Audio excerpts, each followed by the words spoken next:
Então, que seriam executivos, profissionais da área de TI, da área de criatividade, de ócio e de cultura. E aí, como é que fica a sociedade pós-moderna, né, que é essa que a gente vive hoje? Ela fica complexa, né, porque a gente tem acesso a muitas informações, ela fica individualizada porque, como a gente tem acesso a muitas informações, a gente elege o que a gente quer se aprofundar. Então, eu tenho áreas de interesse que são diferentes de cada um de vocês. Então, a sociedade ela fica também individualizada. E as empresas começam, então, a se preocupar com a personalização, com a customização. E ela é também multicultural, porque a gente tem contato então, com diversas culturas. E falando de cultura, então, a gente percebe, né, que no moderno, no início do século, as elites culturais é que estabeleciam o que tinha valor e o que não tinha. Então, quais eram os escritores de valor, quais eram os pintores, os músicos de valor.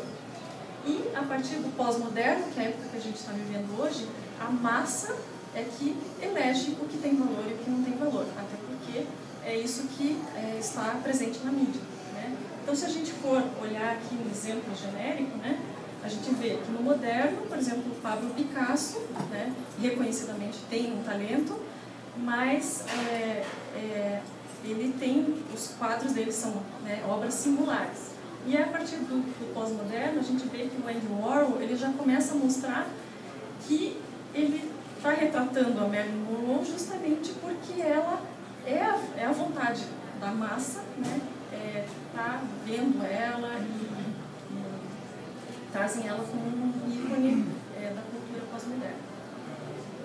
Nos filmes, né, a gente vê que no moderno, assim, as questões, né, dos filmes, os filmes são mais densos e eles estão mais preocupados com questões políticas, psicológicas, introspectivas e de dramas cotidianos. E já no pós-moderno, a gente começa a ver que a gente vai ao cinema para passar 2 horas de entretenimento, né? Então a gente sai de lá e muitas vezes a gente não tem, não faz uma reflexão a respeito do que a gente viu lá, né?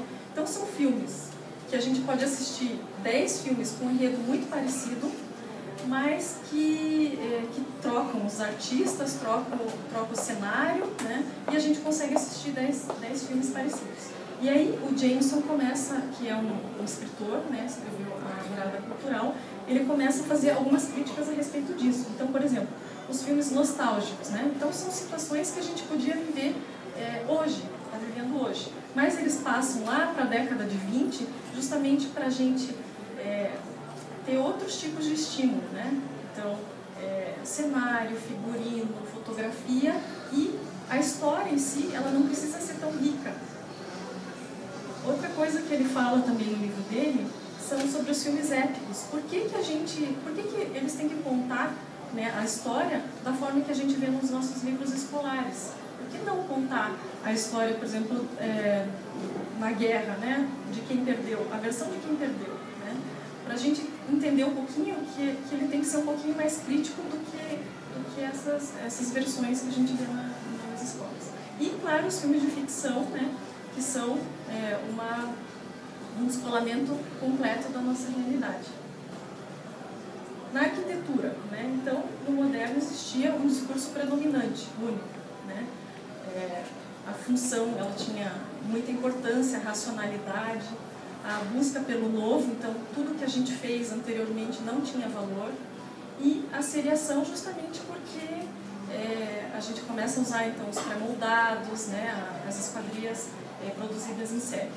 E no pós-moderno a gente percebe que há uma multiplicidade de discursos, nenhuma tão preponderante, né, e que elas convivem até de formas antagônicas, mas elas convivem no mesmo espaço. E com as cidades acontece a mesma coisa. Então, o moderno, né, que a gente tem o exemplo de Brasília, que ela teria que ser racional e teria que atender a algumas funções básicas. Então, trabalhar, habitar, circular, recriar. E era uma cidade setorizada. Então, quem conhece Brasília sabe, né? Tem a área esportiva, a área habitacional, a área militar e a área hospitalar, educacional. No caso das cidades pós-modernas, né, então são várias tendências que a gente vai ver a partir de agora. Então a gente começa a perceber que com o deslocamento das indústrias para cidades médias, né, ou para as bordas da metrópole, a gente começa a perceber então que dentro da malha urbana existem espaços que ficaram degradados, áreas portuárias, áreas ferroviárias e áreas centrais, né? E a partir disso, então, o poder público começa a projetar, né, intervenções em áreas urbanas degradadas com projetos de requalificação urbana. Sendo que um exemplo que é super conhecido de todos, né, Bilbao, na Espanha, com o projeto do Museu Guggenheim, que tem uma arquitetura ícone. Então, antes desse projeto, quem conhecia Bilbao? Né? Ele não fazia parte do turismo mundial, e hoje todo mundo tem vontade de conhecer esse museu. Só que o que acontece nesses projetos de intervenção urbana são uma certa desregulamentação da legislação. Então, a legislação ela é construída ao longo do tempo, com um certo consenso da população. E nesses projetos, eles falam, ok, então a lei vale para todas as partes da cidade, menos para esse perímetro urbano que nós vamos, então, deletar todas as leis, vamos criar leis novas, e geralmente são leis que não têm uma participação popular e geralmente são por conta dos interesses privados. Outra tendência que tem acontecido atualmente é a gentrificação.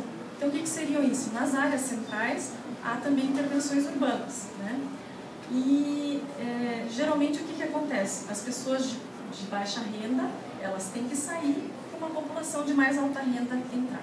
Então, se vocês perceberem, começam a instalação de cafés, de livrarias, de teatros, de museus. E um exemplo que eu trouxe aqui, que também tem a ver com o poder na mídia, é Notting Hill, que é um exemplo de um bairro em Londres, que a partir do filme, então, as áreas desse bairro começaram a se valorizar e expulsar as pessoas de mais baixa renda que moravam nesses locais. Isso acontece no Brasil também, né? Vocês podem fazer um exercício e pensar nas áreas centrais, por exemplo, Pelourinho, né? Outra tendência que tem ocorrido, então, é essa corrente do New Urbanism, que é baseado então, nos subúrbios norte-americanos. Então, se você perguntar para a maioria dos americanos, eles vão falar que a década de 50 era uma década que foi uma década que eles têm uma certa nostalgia, que eles gostavam de viver, como se eles fossem felizes naquela década.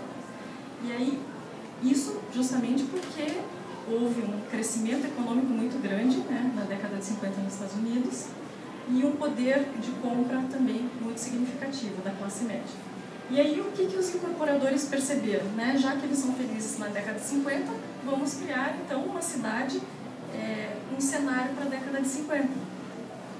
E aí, então, existem, né, grandes áreas de condomínios fechados, nesse caso aqui de 20 mil habitantes, né? Então é praticamente uma cidade, com todas as edificações baseadas na década de 50. Então, se você, como proprietário, você se interessa por um lote, você escolhe um lote, né?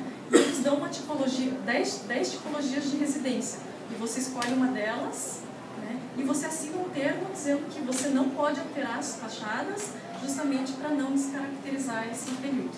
Então, se vocês olharem aqui nas figuras, existem áreas comerciais, existem áreas de lazer e existem áreas de trabalho, como escritórios. Então, se você quiser viver na década de 50, você pode viver nessas cidades em 2011.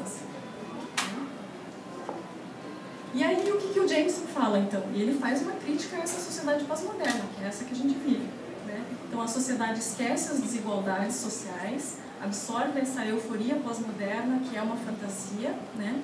Sem questionar e criticar a realidade, aceita tudo como um senso comum. O que eu posso falar das novas cidades? Então, um dos exemplos que eu posso dar aqui é o Vale do Silício, que todo mundo sabe que são áreas que concentram, né, corporações na área de tecnologia. Essas cidades, para atrair essas empresas, elas também desregulamentaram o solo urbano. Então, elas falam assim, olha, venham para cá que a gente dá isenção de impostos para vocês e vocês podem ocupar da forma que vocês quiserem esse espaço. E aí, o que acontece, né? Grandes constelações de subúrbios ligados por vias rápidas, geralmente ligados a aeroportos, para que as pessoas saiam da cidade muito rápido. Essas cidades, elas não têm centro, né?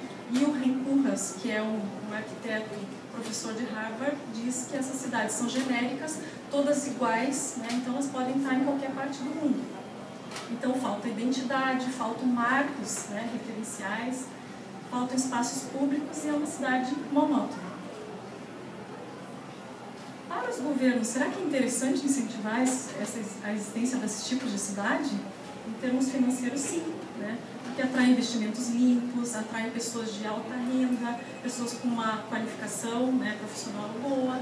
Então, não precisa fazer posto de saúde, não precisa fazer creche, porque as pessoas podem pagar por tudo isso, né?